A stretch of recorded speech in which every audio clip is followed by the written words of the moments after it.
Ça fait à peu près 22 ans que j'ai créé ma société de production et très rapidement je me suis spécialisé dans le cinéma d'animation qui était à l'époque un secteur qui n'était pas hyper développé et j'avais commencé par les films live, les films de fiction comme on dit et très rapidement j'ai eu la chance d'avoir du succès sur mes premiers films et j'ai pu voir l'évolution effectivement de l'animation, de la considération de l'animation au travers des années et donc je suis très content parce qu'effectivement je m'aperçois qu'il y a de plus en plus de talents, il y a de plus en plus de producteurs, donc il y a de plus en plus d'émulation. Et c'est quelque chose qui, à mes yeux, est super important parce que c'est à travers les échanges qu'on réussit à faire des projets de plus en plus sophistiqués, de plus en plus aboutis et de plus en plus intéressants au niveau narratif. Donc l'évolution est très très positive, oui.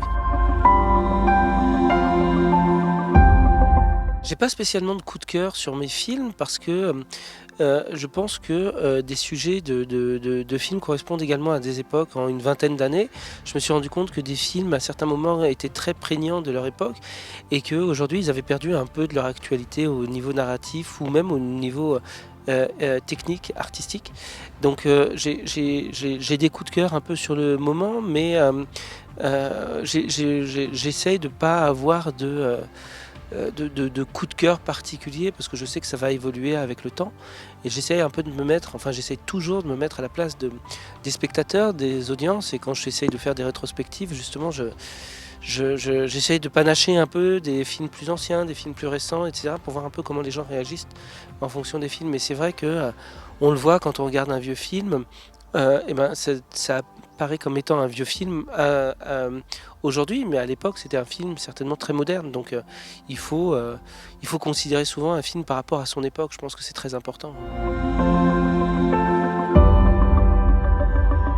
Alors je pense que le FICAM est une manifestation très très importante parce elle permet d'ouvrir l'animation au Maroc.